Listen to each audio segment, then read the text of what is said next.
Oke, halo semuanya, kembali lagi di Floridwa nih. Waduh, ini mobil tahun 2016 dan sekarang udah 2023. Jadi udah cukup lama sebenarnya ya. 5 tahun lebih.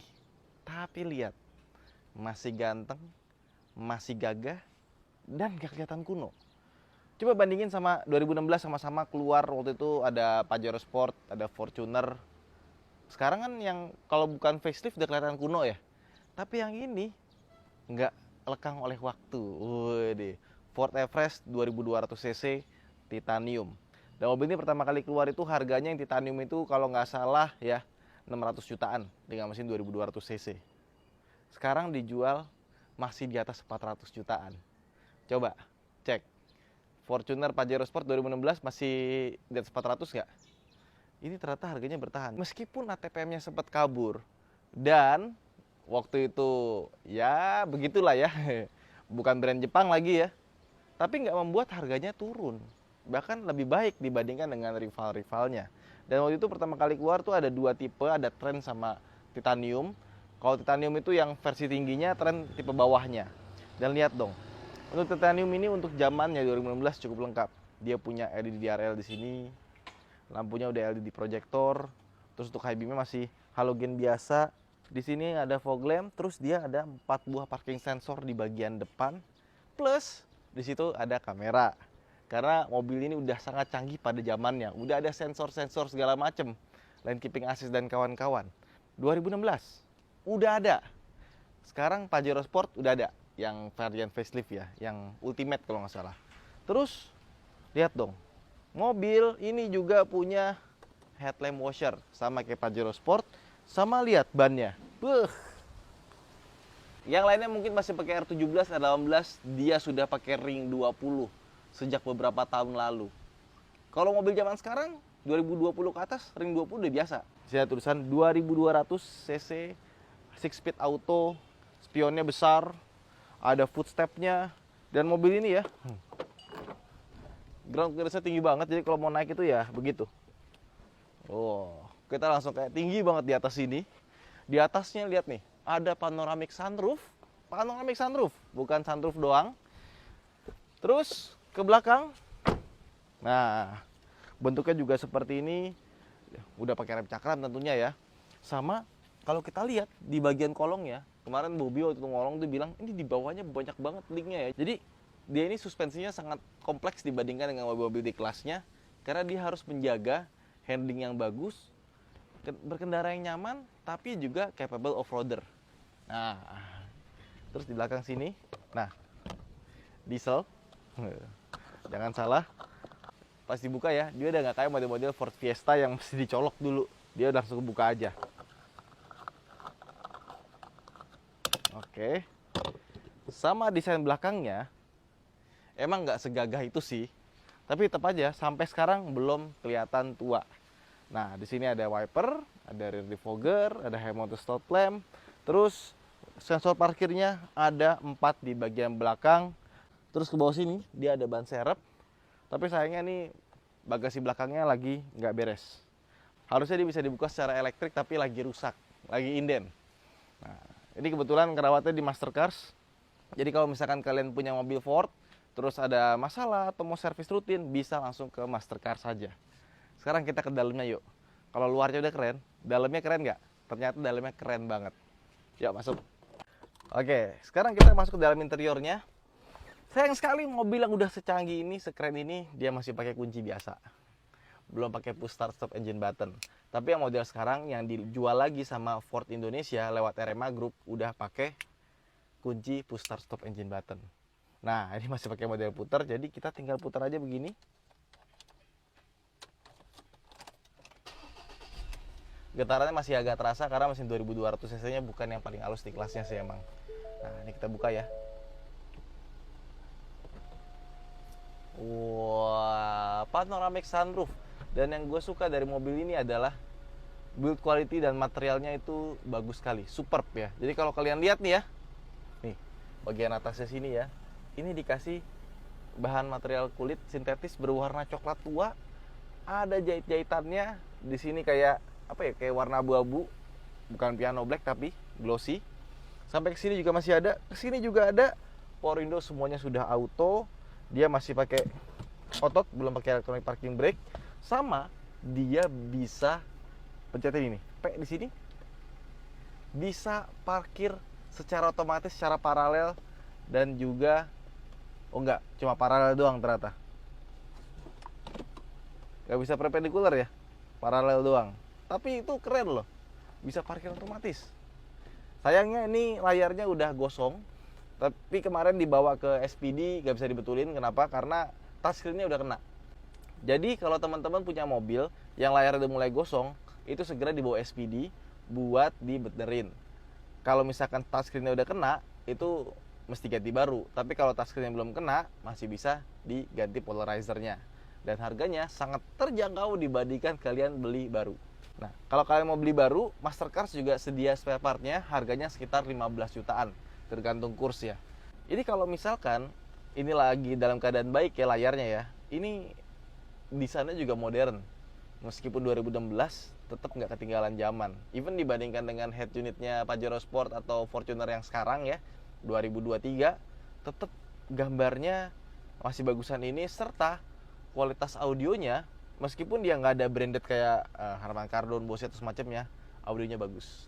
Ditambah dia punya speaker di bagian sini. Oke. Nah, terus ke speedometer bagian sini, ini ada beberapa volt di bagian TPMS-nya. Sama yang keren dari mobil ini tau nggak apa? 2016 udah ada adaptive cruise control, udah ada lane keeping assist. Cara ngaturnya di mana? Di sebelah kanan sini ada tombol, ini buat ngatur lane keeping assist-nya. Jadi di sebelah kanan sini ada tombol. Terus untuk adaptive cruise control, dari sini kita bisa atur jaraknya dari bagian atas sini, sama untuk kecepatannya dari sini. Keren banget ya. Sebenarnya kalau zaman sekarang sih biasa aja, tapi zaman dulu loh udah ada. Keren kan? Dan dia punya dua layar, sebelah kiri sama kanan. Jadi masing-masing dari tombol ini untuk mengatur MID. Yang sebelah kiri untuk entertainment ya. Yang sebelah kanan untuk mengatur MID, kayak misalkan average fuel consumption, dan kawan-kawan, settingan, driver assist, settings nih. Cruise control ada nih, adaptif atau normal. Kita pakai adaptif dong ya kan. Set, driver alert, lane keeping system, pre-collision system, tire monitor, blind spot, sama suara ininya tung-tung chimesnya ya. Cross traffic alert, cruise controlnya ada lagi nih. Jadi settings di sini banyak banget, vehicle, ada my key, dan kawan-kawannya ada banyak banget di sini. Nah, terus sebelah kiri ada wiper. Wiper juga sudah auto, lampunya ada di bagian dashboard sudah auto juga, sama untuk ngatur spion ada di bagian sini. Terus untuk kunci, dia tuh ada di bagian sini dan di tiap pintu ada. Nah, terus untuk door trim ya, sayang sekali yang bagian sini belum soft touch, tapi plastiknya bagus. Di sini sudah pakai kulit, di sini sudah pakai kulit, dan lambarnya ini masih pakai manual, tapi at least ada. Plus kursinya, aduh nyaman. Ada elektrik ya. Yang di sebelah kiri sini juga sudah elektrik. Jadi elektriknya ada di kiri kanan. Plafonnya warna hitam. Dan ini bagus loh. Biasanya kan kalau mobil warna beige, atasnya beige juga. Ini beige, coklat, hitam, seperti ini. Kalau dibuka ada lampunya juga. Di sini juga dibuka ada lampunya juga. Nah, di bawah sini ada tombol-tombol buat AC, buat audio, volume di sini. Sama ada colokan 12 volt di sini 2 biji. Terus di bawahnya ada USB, SD card, line in. Ada tombol buat parking brake, sama ada buat electronic stability control. Dan dia belum ada pedal shifter, tapi kita bisa ubah ke Tiptronic dari sini. Di sini ada laci, ada separasi buat naruh koin ya di bagian sininya ya. Lucu nih. Bagus sih. Jarang loh yang ada kayak giniannya. Terus ini pajaknya per tahunnya 8 juta. Ya lebih murah 2 juta dibandingkan dengan Zenix Hybrid. Nah sayangnya mobil ini punya kekurangan juga, yaitu tempat penyimpanannya nggak banyak. Kayak misalkan sebelah kanan cuma di sini doang, terus di sini cuma di sini doang. Ya sini rata lagi, di sini juga cuma gini doang. Cup holder 2, sama laci di sini dia tidak begitu besar, tapi dikasih ada separasi gitu. Sekarang ke belakang yuk. Oke, di belakang kursinya memang kelihatannya kecil, tapi ini jauh lebih nyaman dibandingkan dengan Pajero Sport atau Fortuner, apalagi kalau udah nyobain suspensinya ya. Nah, di sini kita bisa ngatur AC, dan AC-nya itu dia bukan dual zone, tapi triple zone. kanan kiri beda, belakang pun juga bisa kita atur temperaturnya di sini. Dan kita bisa atur arah semburan AC-nya mau ke kepala dari sini atau dari kaki. Nah, terus di sini ada colokan. Ini colokannya kayak colokan rumah tapi versi apa nih, Jerman atau apa ya, kayak gini ya. Nah, bisa sampai 150 watt, 230 volt. Jadi kalau misalkan punya laptop atau apa bisa colokin ke situ, atau mungkin di belakang mau pakai head dryer bisa. Di sini ada buat 12 volt lagi. Terus di sini kita bisa dapetin, ini dia, armrest. Oke. Sama di sini ada tweeter juga nih, audionya bagus. Nah sekarang kita ke belakang. Nah terus kita mau ke bagian belakangnya. Tapi sebelumnya di sini tuh ada dua tuas ya. Tuas yang bawah itu buat ngelipet kalau mau dijadiin rata lantai sama bangku belakang. Terus yang tuas atas kita naikin lagi. Hup. Ini buat kita ke belakang. Jadi dia akan nekuk seperti ini dan dimajuin. Nah, kayak Nissan Grand Livina. Kursi belakangnya kecil, nggak begitu besar, sama dia ada subwoofer yang cukup besar di sini ya. Jadi emang suara audionya bagus, tapi sayang sekali ini karena belakangnya itu pakai elektrik, dia itu kayaknya harus dibuka dulu bagasi belakangnya baru bisa diatur pengoperasian elektrik ya. Jadi untuk sementara kita nggak bisa buka kursi belakangnya karena pintu belakangnya lagi rusak elektronik power back door-nya. Agak ribet sih ya. Ya tapi gitulah. Meskipun kilometer rendah, tapi kalau jarang dipakai ya suka ada aja macetnya gitu ya. Mobil Eropa atau mobil Amerika ya. Set, naikin lagi sini. Gue tadi nyari-nyari di Google gimana cara emergensinya gitu, tapi nggak nemu. Jadi ya anggap aja nanti pas sudah kita bisa buka pintu belakang, bisa ditegakin secara elektrik. Oke, jadi sekarang kita udah ada di dalam Ford Everest dan kita hari ini mau ke IMS sebenarnya, jadi ini udah beda hari. Nah, ini mobil kalau dibawa jalan, ini baru berasa enaknya, dan dibanding Pajero Sport sama Fortuner baru berasa jauh ya. Ini ketika kita lagi cruising di jalan, pakai adaptive cruise control ya. Ini kita setting di 100 sekarang jalan sekitar 60-an. Dan dia ada lane keeping assist sistemnya juga, serta cruise controlnya ada adaptifnya. Jadi, kalau di jalan begini tinggal ngikutin aja. Kita nggak usah nginjek gas, nginjek rem. Ya untuk mobil zaman sekarang itu biasa, tapi ini mobil 2016 ya, udah 7 tahun. Ini luar biasa sih kalau menurut gua ya. Dan adaptive cruise control juga bagus, smooth ya. Nggak yang Pajero aja tuh masih berasa tuh ngegas sama remnya nggak enak gitu. Ini benar-benar smooth. Cuma lane keeping assist-nya ini dia kurang begitu sensitif. Jadi dia tuh setir tuh kayak nggak gerak ya. Geraknya dikit banget tuh, dikit banget geraknya. Tapi lurus juga sih. Nah, ini kan dia ke kanan dikit, baru dia ngurusin lagi. Jadi dia kayak nggak center di tengah gitu loh. Kalau keluar dikit baru dia geser gitu aja. Jadi bukan yang kayak kita pakai Hyundai Stargazer atau kereta atau Santa Fe yang ke atas gitu ya. Yang bener-bener udah bisa gerak sendiri gitu. Kalau ini gerak sendirinya tuh kalau udah mau keluar jalur aja, dia nggak ngejaga di lurus.